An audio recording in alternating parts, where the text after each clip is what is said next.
تیسری جماعت کے لیے ہمارا آج کا سبق ہے. ہم نے یہ کلمہ طیبہ والا پڑھا تھا سبق قرآنی کلمات. اس کی ایکسرسائز آج کرنی ہے ہم نے. الحمدللہ کا مطلب کیا ہوتا ہے؟ تمام تعریفیں اللہ کے لیے. کسی کی تعریف کرنے کے لیے ماشاء اللہ کہنا چاہیے. کسی کام کا ارادہ کرے تو انشاءاللہ کہنا چاہیے. تو اس کا مطلب ہے میں اللہ کی پناہ مانگتا ہوں، اللہ کے سوا کوئی عبادت کے لائق نہیں.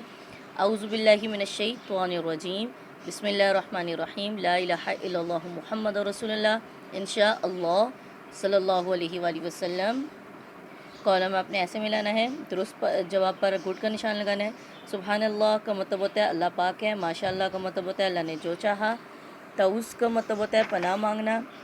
اللہ اکبر کے معنی ہے اللہ سب سے بڑا ہے. کسی کام کا ارادہ کرے تو انشاءاللہ کہنا چاہیے اور اچھا کام شروع کرنے سے پہلے بسم اللہ پڑھنی چاہیے. کلمہ طیبہ کا کیا مطلب ہے؟ پاکیزہ بات. میں امید کرتی ہوں کہ آپ نے بہت اچھے سے انشاءاللہ اس کو یاد کرنا ہے اور نوٹ بک پہ لکھنا بھی ہے. Thank you for joining.